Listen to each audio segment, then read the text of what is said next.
So in order to save this planet, Killing millions. to save billions, No, we can't let you do that. I triggered it 35 minutes ago.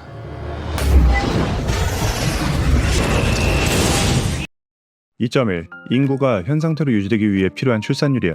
대다수의 선진국들도 여기에는 미치지 못하지만 1.6 정도를 유지하며 인구가 천천히 줄어들고 있지. 하지만 다들 알다시피 우리나라는 여기에 한참 미치지 못하는 0.7대의 출산율을 기록하고 있어. 정말 빠른 속도로 인구가 줄어들 것으로 예상은 되는데 도대체 어느 정도 수준인지 쉽게 이해가 되지 않지? 지금 보는 그래프는 현재 대한민국의 연령별 인구 분포야. 그리고 이게 앞으로 30년 뒤엔 이렇게 바뀌게 되는데 젊은 층의 인구 분포가 극적으로 줄어들고 있는 게 보일 거야. 그래, 줄어든 건 알겠어. 그런데 그게 뭐? 우리가 주목해야 할 것은 사회 전반에 걸친 인프라가 모두 다 무너진다는 거야. 우리 사회를 지탱하는 많은 약속들은 지금과 같은 인구수와 분포가 앞으로도 유지된다는 것을 전제로 이루어져 있어. 하지만 인구수, 특히 젊은 층의 인구수가 줄어들게 되면 이를 기반으로 하는 것들이 붕괴하게 되는데 가장 대표적인 것은 국민연금이나 건강보험이 있지. 이런 것들은 젊은 세대가 내는 세금을 통해 노년층에게 지원되는 것들인데 젊은 세대가 사라지게 되면 당연히 노년층이 받을 수 있는 지원은 줄어들거나 막대한 세금으로 메꿔야 하는 상황이 발생하는 거야. 당연히 그러한 세금 역시 젊은 세대의 사회활동으로 형성되기 때문에 이런 시스템은 붕괴할 수밖에 없어. 뭐야? 나는 세금 다 냈는데 혜택은 못 받는다고? 그래, 맞아. 지금의 출산율이 유지된다면 지금 언급한 것 외에도 정말 많은 것들이 무너져내게 될 거야. 마치 서서히 끓어가는 냄비 안의 물처럼 출산율 문제는 갑자기 튀어나온 문제가 아니야. 아주 오래전부터 위험 신호는 곳곳에서 확인되었어. 하지만 대처는 매우 안일했지. 저출산을 해결하기 위해 이미 15년 전부터 380조 원이 투입되었지만 가시적인 성과가 나오긴커녕 지금의 출산율이 되고 말았어. 특정 정당의 문제도 아니고 특정 이념의 문제도 아니야. 아니, 그래서 원인이 뭐야? 아마 이런저런 원인에 관해 이야기하는 뉴스를 봤을 거야. 경제력이 없다거나 육아휴직 사용에 눈치가 보인다거나 하는 내용들 말이야. 물론 다 맞는 말이긴 하지만 뭐랄까 핵심을 콕 찌르지 못하는 느낌이지? 그래서 몇 가지 자료를 살펴봤더니 아주 흥미로운 내용이 있더라고. 바로 기혼자만을 대상으로 출산율을 다시 조사해보면 출산율이 1.67명이 나온다는 거야. 일단 결혼까지만 하면 여타 다른 나라들과 크게 다를 바 없이 아이를 낳는다는 거지. 즉 다른 모든 문제보다 결혼 자체를 하지 못하는 이 상황의 원인을 찾아야 해. 결혼을 왜 못하는 걸까?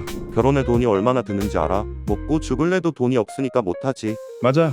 과거 결혼은 필수적인 통과 의례 같은 느낌이 강했다면 현재의 결혼은 뭐랄까 좀 부가적인 사치행위가 된 느낌이야. 여기엔 결혼과 이에 따른 출산, 육아 등의 엄청난 비용이 들어가기 때문인데 인생에 단 한 번뿐이라는 아주 강력한 구실로 인해 결혼에 돈을 아낀다는 것은 정말 쉽지 않아. 생각해봐. 서로 평생을 함께하기로 정한 사람에게 자기야 우리 돈이 모자라니까 대충 적당한 예식장에서 가성비 좋게 결혼하자 라고 할 수 있겠냐고. 또한 결혼은 두 사람만 있다고 되는 것도 아니고 많은 하객들이나 부모님의 지인들이 축하하러 오는 자리이기에 대충 준비할 수도 없어. 취지 자체는 많은 사람들의 축하를 받는다는 의미였지만 지금의 결혼은 많은 사람들에게 내가 얼마나 능력이 있는지 과시한다는 개념으로 변모하고 있어. 이게 끝이 아니야. 몇 가지 자료를 볼까? 지금 보는 표는 소득 수준을 저소득층, 중산층, 고소득층으로 나눈 뒤 각 계층별 출산율의 변화를 보여주는 그래프야. 전체적으로 출산율은 떨어졌지만 그 중에서도 저소득층의 출산율 하락이 매우 가파른 것을 볼 수 있어. 출산율의 변화로 인해 각 소득 계층별 출생아 비율은 이렇게 바뀌는데 전체 출생아 중 10%도 안 되는 비율만이 저소득층에서 태어나고 있는 것을 알 수 있어. 그리고 이 비율은 점차 더 벌어지게 될 거야. 와, 대한민국 정말 망했네. 많은 뉴스에서 대한민국이 망했고 소멸할 거라고 언급하는데 이 말은 잘못되었어. 소멸하는 것은 대한민국이 아니라 돈 없는 저소득층이야.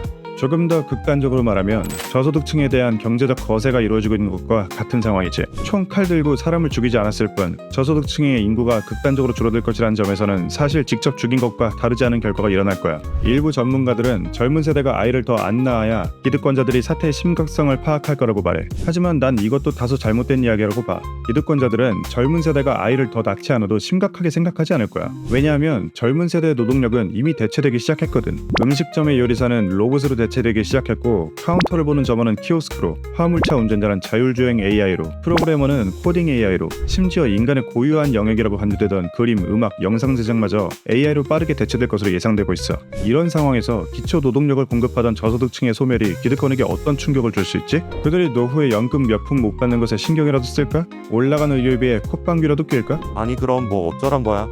버티고 살아남아야 해. 어떤 절망적인 상황도 그 상태가 영원히 유지되진 못해. 비록 기득권자라고 퉁치고 언급하긴 했지만 기성세대라고 지금의 이 상황을 모두 방관하고 있는 것은 아니야. 지금의 상황에 변화가 필요하다는 인식을 다수가 공유하고 있고 변화에는 반드시 기회도 따르기 마련이니까 앞으로 어떤 기술이 등장하고 어떤 기회가 생기게 될지 유심히 지켜보고 빠르게 판단해야 해. 과거처럼 공부에 한 줄로 서 있으면 스쳐 지나가는 기회를 알아채지도 못한 채 놓치게 될 가능성이 커. 또한 당장 타인과의 비교를 중단해. 너의 삶은 어차피 타인에 의해 정량화될 수 없어. 너를 깔보고 기운 빠지게 하는 그 어떤 영향도 미리 차단해야 너의 생존 가능성을 높일 수 있어. 그리고 냉철하게 자기 자신을 객관화해서 할 수 있는 일과 없는 일을 칼같이 분리하여 판단해야 해. 할 수 있는 일이라면 지금 당장 시작해야겠지? 그리고 많진 않겠지만 이 영상을 보고 있을 기성세대에게도 꼭 이 이야기를 하고 싶어. 지금의 젊은 세대는 말 그대로 멸종을 눈앞에 두고 있어. 하루하루가 죽느냐 사느냐의 기로에서 줄타기를 하고 있는 심정이거든. 이런 상황에서 젊은 세대가 일확천금의 기회에 목숨을 거는 것을 비난할 수 있을까? 단 한 뼘의 손으로 볼 수 없다고 여기는 마음가짐을 잘못되었다고 욕할 수 있을까?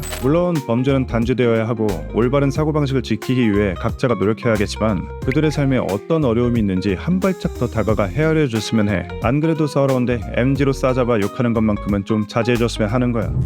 지금 이 주제 말고도 보고 싶은 주제가 있다면 언제든 댓글로 요청해줘. 누구나 쉽게 이해할 수 있도록 핵심만 정리해서 영상으로 만들어 볼게. 좋아요와 구독을 누르면 더 빨리 영상이 나오는 거 알지?